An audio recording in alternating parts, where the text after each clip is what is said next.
Optional எப்படி choose பண்ணுறது and classes எப்போ ஜாயின் பண்ணுறதுன்னு தான் என்கிட்ட நிறைய பேர் டிஎம் பண்ணியிருக்கீங்க. This is day 28 of the series UPSC 101. Step 1, உங்களுக்கு அந்த ஆப்ஷனில் இன்ட்ரெஸ்ட் இருக்கா அப்படின்னு பார்க்கணும். ஏன்னா ஒரு சப்ஜெக்ட் ட்ரெண்டிங்காக இருக்குது, அதுதான் இப்போதைக்கு ஸ்கோரிங் சப்ஜெக்ட்னு நீங்கள் சூஸ் பண்ணிட்டு உங்களுக்கு அதில் இன்ட்ரெஸ்ட் இல்லை அப்படின்னா உங்களோட 500 மார்க்ஸ் தான் அங்கே கொஸ்டின் மார்க்கில் நிற்க போகுது. ஸ்டெப் 2, கைடு இருக்காங்களா அப்படின்னு பார்க்கணும்.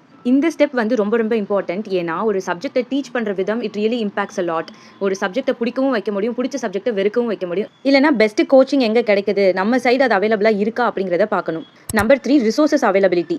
அண்ட் ஃபைனலாக ஒரு 2 ஆப்ஷனல் சப்ஜெக்ட்ல நீங்கள் வந்து நிற்கிறீங்க, அதுலேருந்து எப்படி கண்டுபிடிக்கிறது அப்படின்னா பிவைக்யூ அண்ட் அந்த சப்ஜெக்ட்டுக்கு பேஸ்டான 11th and 12th என்சிஆர்டிஸ் நீங்கள் படிச்சு பார்க்கணும். அப்போ உங்களுக்கு எது இன்ட்ரெஸ்ட்டாக இருக்கோ நீங்கள் அதை சூஸ் பண்ணிக்கலாம். ஆப்ஷனல் பொறுத்த வரைக்கும் இயர்லி 2 பேட்சஸ் வந்து மோஸ்ட் ஆஃப் த இன்ஸ்டியூட்ஸில் ஸ்டார்ட் பண்ணுவாங்க. ஒன்று வந்து ஜூலை பீரியட், இன்னொன்று December period. I would prefer நீங்கள் ஜூலையில் ஜாயின் பண்ணுறது. ஏன்னா டிசம்பரில் ஜாயின் பண்ணிங்கன்னா at the end of the time உங்களுக்கு வந்து ஆப்ஷனல் கிளாஸ் அட்டன் பண்ணுறதா இல்லை அந்த இயர்க்கான ப்ரிலிம்ஸ்க்கு ப்ரிப்பேர் பண்ணுறதான்னு ஒரு கன்ஃபியூஷனாக இருக்கும், டைம் இருக்காது. Hope this helps. And optional choose பண்ண கஷ்டப்படுறவங்க ஃப்ரெண்டுக்கு இந்த ரீலை ஷேர் பண்ணிட்டு மறக்காம ஃபாலோ ஃபார் டே 29.